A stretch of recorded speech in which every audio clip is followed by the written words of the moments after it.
Olá pessoal, bom dia. Vamos nós a mais uma aula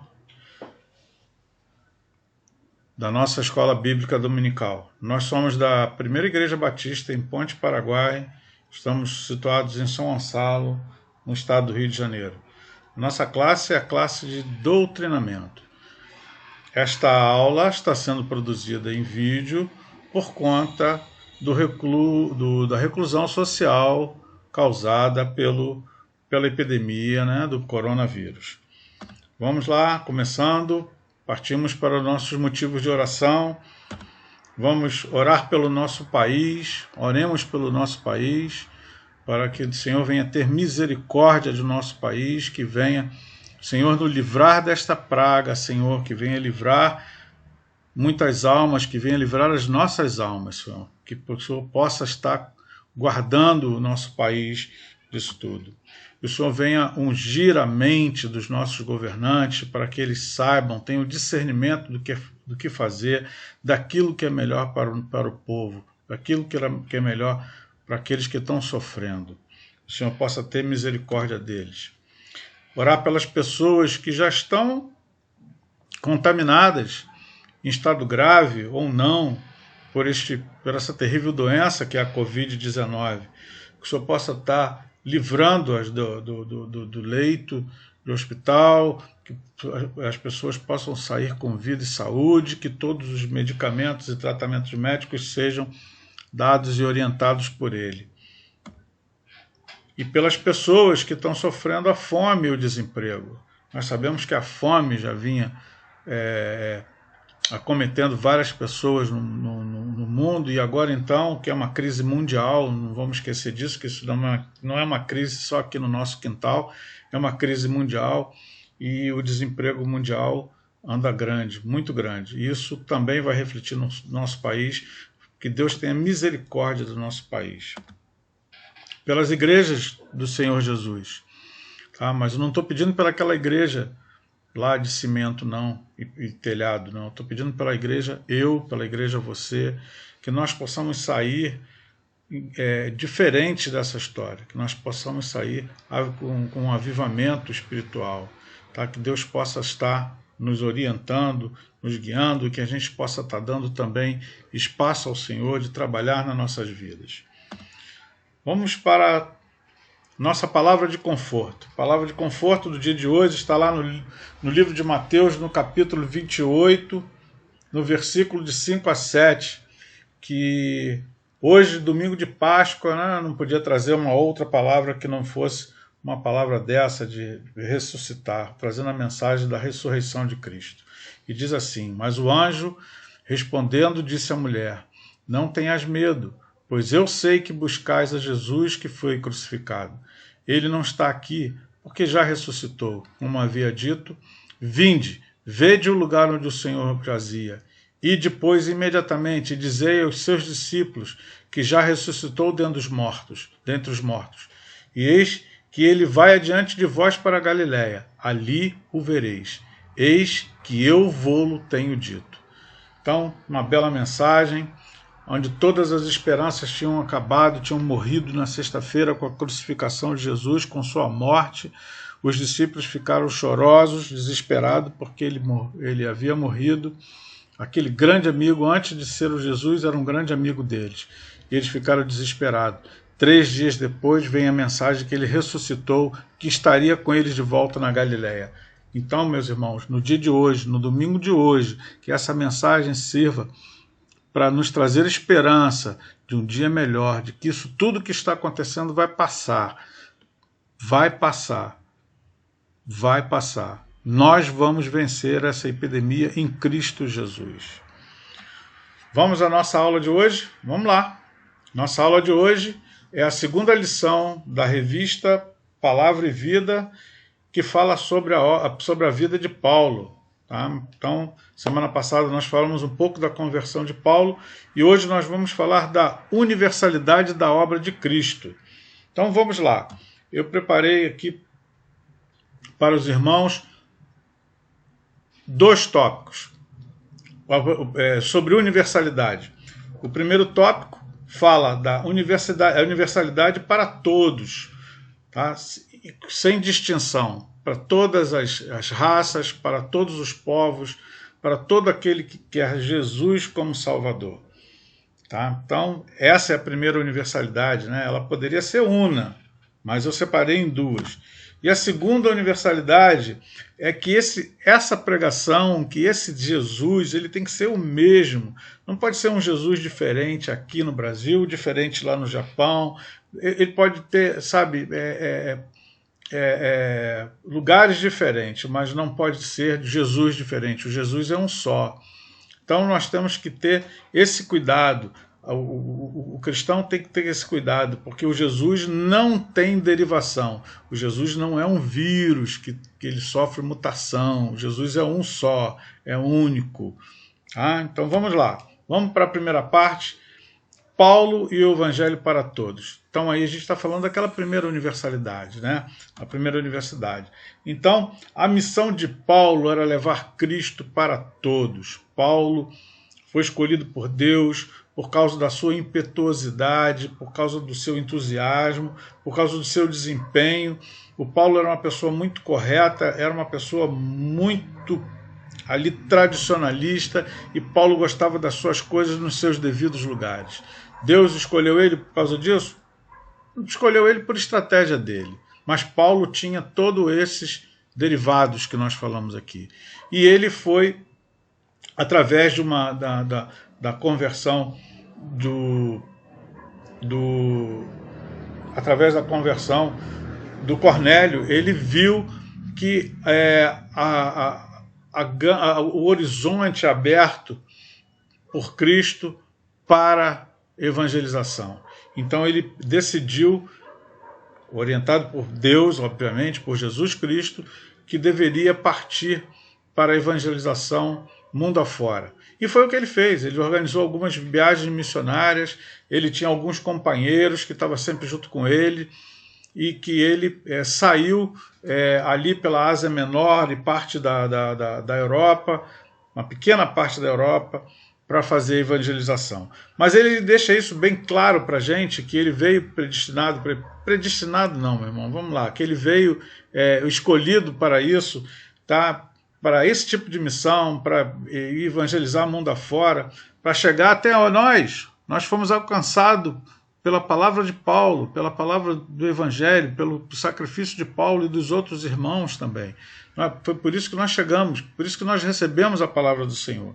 Então, isso está bem explícito lá na carta dos Efésios, no capítulo 3, versículo de 6 a 9, que nos fala: a saber que os gentios são co-herdeiros, co-herdeiros é herdeiros junto, de um mesmo corpo.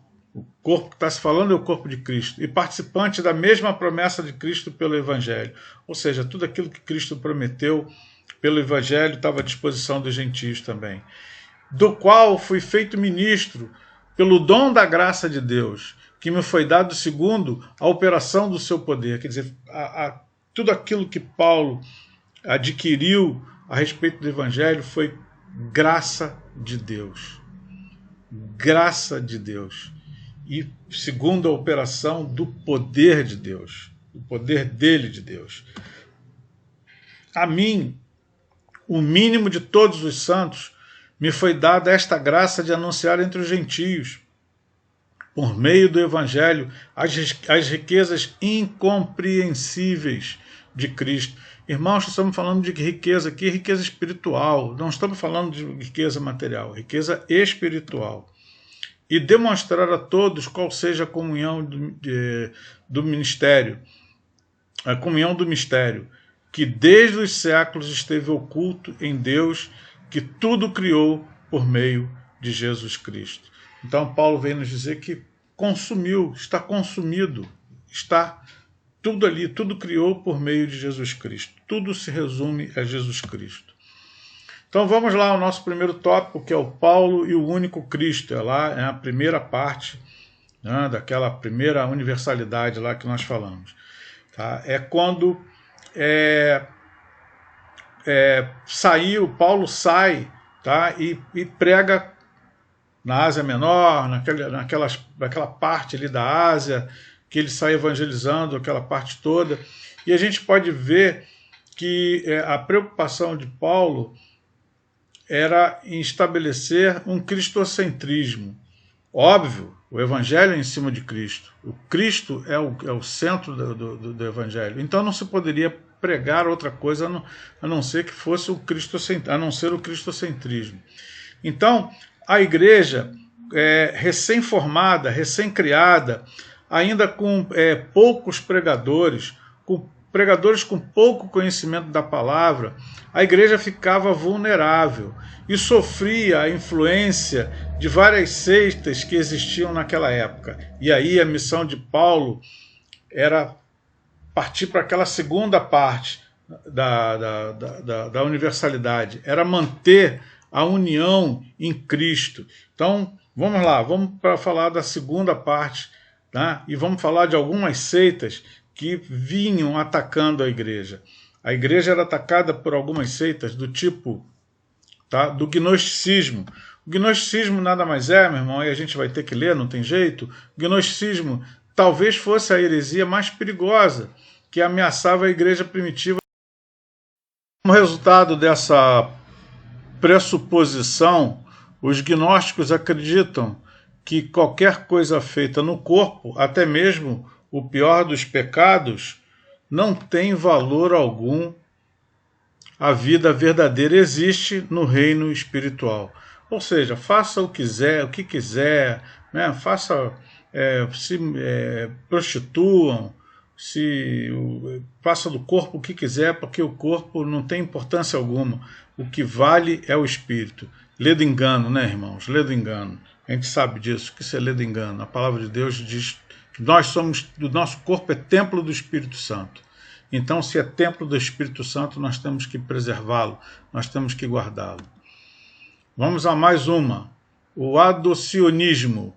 O adocionismo é a doutrina difundida, sobretudo, no início do século I e considerada herética pela igreja primitiva, que defendia que Jesus Cristo, enquanto homem, era filho de Deus apenas por adoção. Então, essa doutrina é a doutrina da adoção, que Deus adotou Cristo, e não que ele era o filho de Deus legítimo.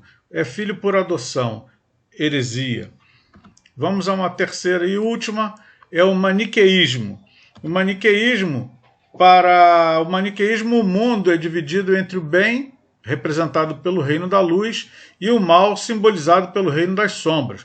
Ou seja, um eterno combate entre Deus e o diabo. Para os maniqueístas, toda a natureza material é essencialmente perversa e má, enquanto que a bondade se encontra intrinsecamente presente no espírito e no mundo espiritual. O maniqueísmo, como religião, também era formado a partir do sincretismo, pois Maquineu teria misturado características. Maquineu foi quem fez essa seita, né? Misturando características próprias de várias outras doutrinas, como hinduísmo, budismo, judaísmo, o próprio cristianismo e o zoroastrismo, que era uma antiga religião persa, para desenvolver o conceito de maniqueísmo. Ou seja, ele com essa mistura de religiões, tá? Ele procurava agradar a todos e tirar todo mundo do seu foco. Bom, irmãos, o nosso foco é Jesus Cristo. Jesus Cristo é o único, não tem outro igual. Tá? Então, muitas outras seitas tentaram confundir e vêm tentando confundir a igreja, não só a primitiva, tá? Mas também as igrejas mais atuais, as igrejas atuais. Hoje nós temos várias doutrinas dentro do Evangelho, tá? Pessoas que procuram doutrina da prosperidade, doutrina da cura. Então isso tenta tirar a atenção da gente do verdadeiro foco, que o foco é Cristo. Cristo é o único. Obviamente, se Deus quiser, Ele pode. Se Jesus quiser, Ele pode nos curar. Se Jesus quiser, Ele pode nos proporcionar uma vida material melhor. Tudo se Ele quiser. Não é você seguir um caminho dizendo que aqui é o culto da prosperidade. É o culto. Isso é ilusão. É tudo ilusão. Isso são falsos profetas. As seitas traziam interpretações maliciosas. A tentativa de todas elas era, na realidade, enfraquecer o cristianismo. O Satanás tinha certeza de que Cristo era o Filho de Deus, já estava consumado, já tinha sido consumado. Então, ele procurava maliciosamente entrar, infiltrar, ainda mais no começo, onde nada estava muito bem solidificado. Então, ele começava a querer entrar já desde cedo, tentando influenciar nas doutrinas, no caminho, para desvirtuar aquilo ali e até mesmo desqualificar. Ora, se desde muito tempo você começar a botar na cabeça de uma certa pessoa determinadas coisas, depois de tempos passados você fica mais difícil de você reverter aí. A palavra de Deus diz que ensine o caminho que o menino deve andar, que mesmo depois de velho não desviará. Então é mais ou menos por aí, meus irmãos. Tá? Tudo vem para abalar, tudo vem para sacudir a igreja, tudo vem para poder desvirtuar a gente do caminho do Evangelho. Mas nós temos que ser como Paulo e como os outros do passado. E nos dias de hoje nós temos que nos manter firmes e fortes e presos ao único e à única coisa que nós temos para nos agarrar em relação a Cristo. Cristo é Filho de Deus. E tudo isso, e a Bíblia é a palavra de Deus. Jesus diz lá no Evangelho de João que ele é o caminho, a verdade e a vida. E ninguém vai ao Pai senão por ele. Então não existe outro caminho, meu irmão.